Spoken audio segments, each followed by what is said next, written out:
ماوەی زیاتر لە 1 ساڵە کەمپەکەیان لەلایەن هێزانیەکانی هەولێرەوە گەمارۆ درراوە. ڕێگەیان پێنادرێت بۆ هیچ مەبەستێک سەردانی هەولێر بکەن و لە ڕێگەی جیاجیاشەوە خۆراک و پێداویستی پزیشکیان پێدەگات. بەشێک لە ئەندامانی کەمپی مەخمور هاتوونەتە سلێمانی تا لە ڕێگەی حیزبە سیاسیەکان و ڕێکخراوەکانی بواری مافی مرۆڤەوە داوای چارەسەرکردنی کێشەکانیان بکەن. پەرلەمانتارێکی کوردستانیش دەڵێت گەمارۆی سەرکەمپی مەخمور سیاسیە و لە ڕێگەی پەرلەمانەوە داواکاری دانیشتوانی کەمپەکە بە بەرپرسان دەگەێنن.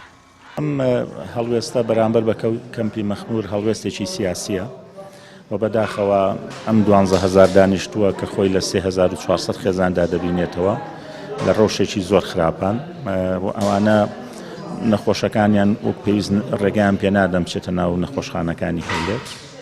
ئەوانی ئیشی کرێکاریەکەن بە زەحمەت و هەروەها خوێندکارەکانیان دابڕاون لە خوێندن و لە زۆر ڕووی تری شەوانێ لە هەموو دنیای ئاوارە بە پێی یاسانێ و دەوڵەتەکان و یاساکانی مافی مرۆڤ بێ مامەڵیان لەگەڵ بکرێ. ئەمانە لە ناویشیانە کەسانێکە بن کە بوو بنە چەکدار لە هێزەکانی باکوور و ڕۆژئاوە ئەومانەیە ئەوە نییە کە خێزانەکانیان سزا بدرێن. بۆیە ئێمە ئەمڕۆ گوێمان لەوان کرد یادداشتەکانیان دەگەێنین بە سەرۆکایەتی پەرلەمان ئومێدەوارین سەرۆکایەتی پەرلەمان کاری جدی لەسەر بکە کۆمەڵی لیژنەی مەیدانی بنێرێ بۆ کەمپەکە و دواتر کۆبنەوەیکی پەرلەمانی بۆ ئەنجام بدرێت چونکە ئەمە قەزیەکی ئینسانیە قەزیەکی نیشتیمانی و ئەخلاقی و نەتەوەیە. شاندی دیپلۆماسی کەمپی مەخمور ماوەی 13 ڕۆژە لە سلێمانین سەردانی زۆربەی حیزبەکانیان کردووە و لەگەڵ ڕێکخراوەکانیش کۆبوونەتەوە. هەمویان هاوڕابوون لەسەر کۆتایی هێنان بە گەمارۆکانی سەر کەمپەکە چونکە ئەگەر وا بڕوات ژیانی 12,000 خێزان لە ڕووی تەندروستی و خۆراکیەوە دەکەوێتە مەترسیەوە. ئەندامێکی کەمپەکە دەڵێت ئەوان ئامادەی هەموو لێکۆڵینەوەیەکن کە لە کەمپەکەیان ئەنجام بدرێت و باکیان نییە لەوەی کێ و چۆن و لە کێ لێکۆڵینەوە دەکەن ئاماژە بەوەیش دەکات ئەو پاساوانەی کە بەهۆیانەوە گەمارۆی کەمپەکە دراوە دوورن لە ڕاستیەوە.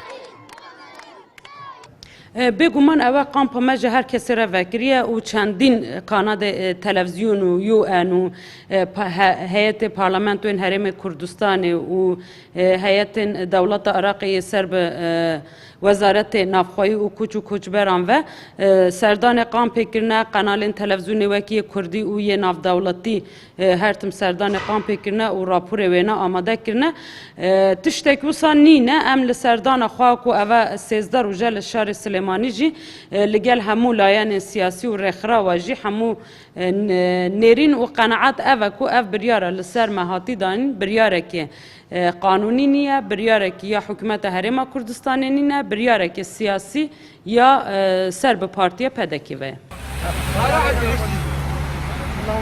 زیاتر لە ساڵێکە بەهۆی کوژرانی دیپلۆماتکارێکی تورکیا لە ڕووداوێکی تەقەکردن لە ڕێستۆرانتی هۆقەبازی شاری هەولێر کەمپی ئاوارەکانی مەخمور لەلایەن هێزانیەکانی هەولێرەوە گەمارۆ دراوە و ڕێگە بە دانیشتوانەکەی نادرێت بە ئازادی هاتوچۆ لە دەرەوەی کەمپەکە بکەن.